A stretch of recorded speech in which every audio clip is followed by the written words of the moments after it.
Hi there, this is the Black Trap in the English Four Knights variation, and it's called as such because it's a trap for black on the one hand, and secondly it was brought to my attention by the great Irving Chernev, and his name in the Slavic language I believe means black. So white opens with the English c4, and after e5, knight c3, knight f6, knight f3, knight c6, it's the Four Knights variation of the English. White here goes for the immediate d4 strike in the center, which is met by this counter-offensive move e4, hitting the knight now on f3. A common position. The knight will usually drop back to d2, but more of the top players, more GMs, have actually gone for this knight g5 line. This is an interesting position where black can continue logically with bishop b4. That makes a lot of sense. But how about this fashionable move, h6, hitting at that knight and offering up this pawn on e4?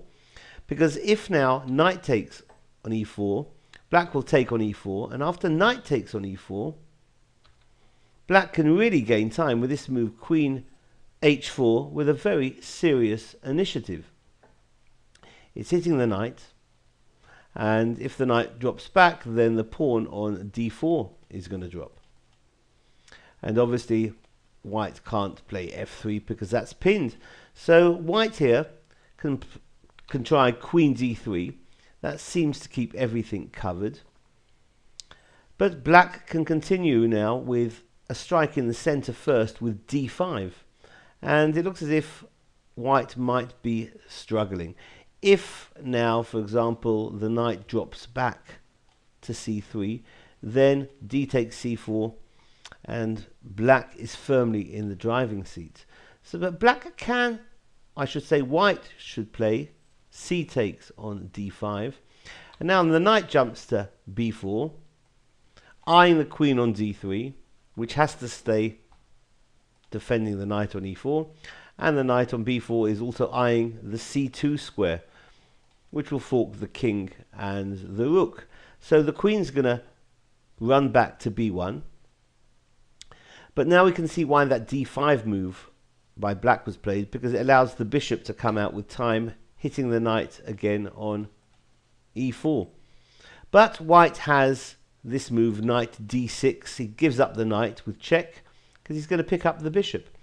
So after bishop takes on d6, or in this position, better is c takes on d6. We'll see why in a second. White will recover the piece, queen takes on f5, and that's going to be met by g6. Really harassing this queen. And now if the queen goes back home to b1, again the queen has to keep her defensive duties on that square on c2. So if the queen goes back to b1, then rook c8 will be enough for black to push for a winning advantage.